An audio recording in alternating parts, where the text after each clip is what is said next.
दा गासै रायजो राजा बर' समाजनि रायजो राजाखौ जोङो गिबियावनो सुदेम देरा रैदुब बाथौ आश्रमनि जानानै जोङो बयखौबो बिमा श्री दुर्गा फुजानि फोरबोखौ लानानै जोङो बयखौबो खुलुमग्रोनाय जासिग्रोनाय जाबाय।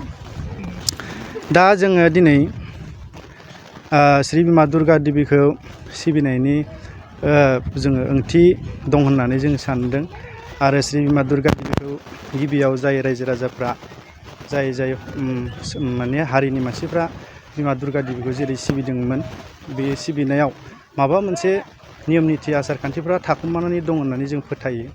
ओंखायनो जों दिनै खायसे थाखुमानाय नेरसोनखौ जोङो बोखांनो थाखाय जोङो श्री बिमा दुर्गा देबिखौ जों सिबिनो गोनां जादों। नैबे सुदेम देरा रैदुब बाथौ आश्रमाव बर'नि गाननाय जोमनायजों लोगोसे आरो श्री बिमा दुर्गा देबिखौ सिबिबा जे सिजौ दालाय फांसे गायथारनांगौ बे बाथ्राया सैथो।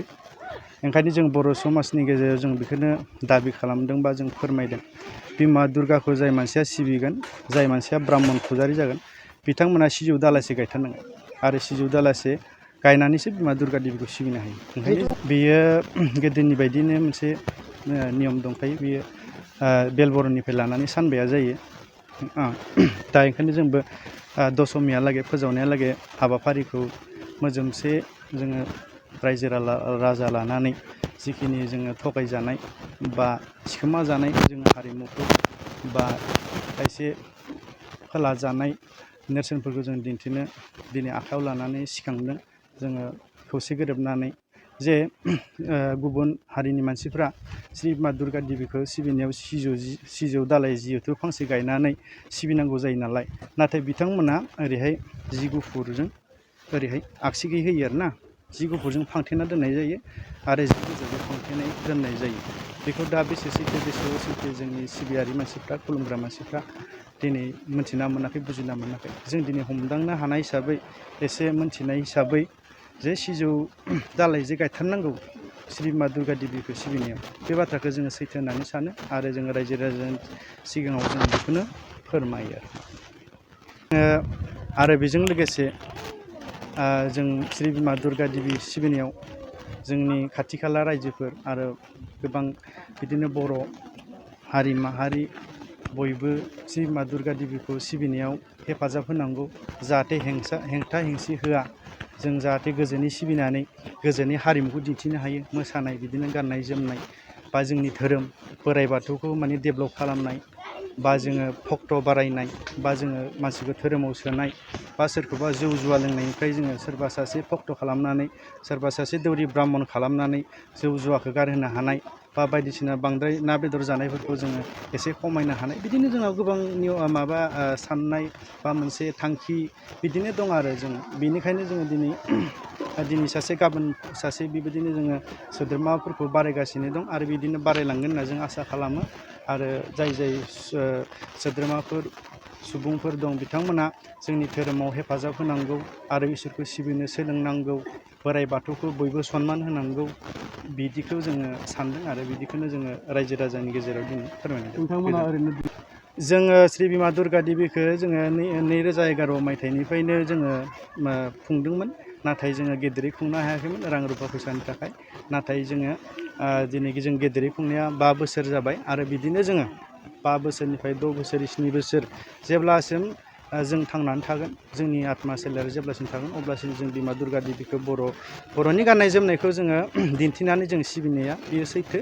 जेरै नाय जोङो दुखुनांथाव बाथ्रा, मालाय गुबुन हारिफ्रा दा हमना ला बै राजबंसि बा बिदा फंबायमोना बिथांमोना दिनै दाखालि बावैसो दख'ना गाननानै बिथांमोना दिनै बिमा दुर्गा बा बायदि बायदि देबिफोरखौ बिथांमोना गानहोनानै मालाय सिबिनो सोलोंबायानो।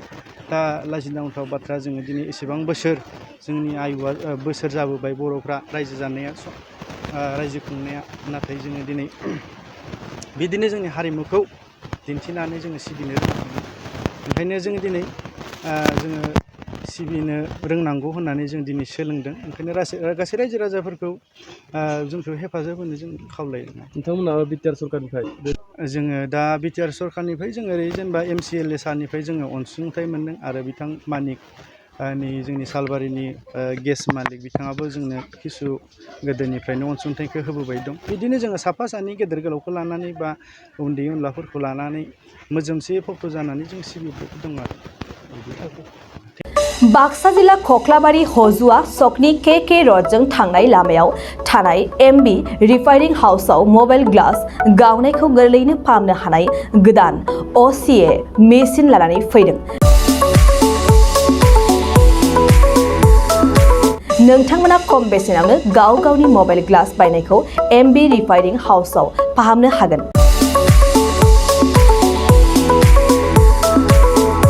मबाइल ग्लास बायनायखौ फाहामनायजों लोगोसे मबाइलनि बायदि रोखोमनि बाहागो आरो बायदि रोखोमनि मबाइलनि गाज्रि जानायखौ बे एमबि रिफाइनिं हाउसआव फाहामनो हागोन।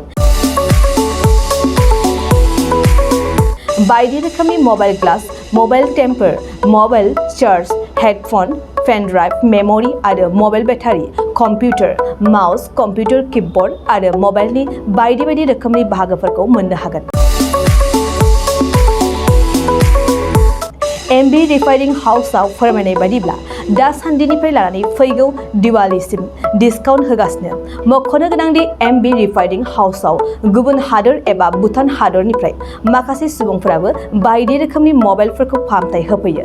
आबुं मोनथिनो थाखाय 8471972412 नङाब्ला 7002741465 जानबुं अनजिमायाव जगाजग खालामनो हागोन।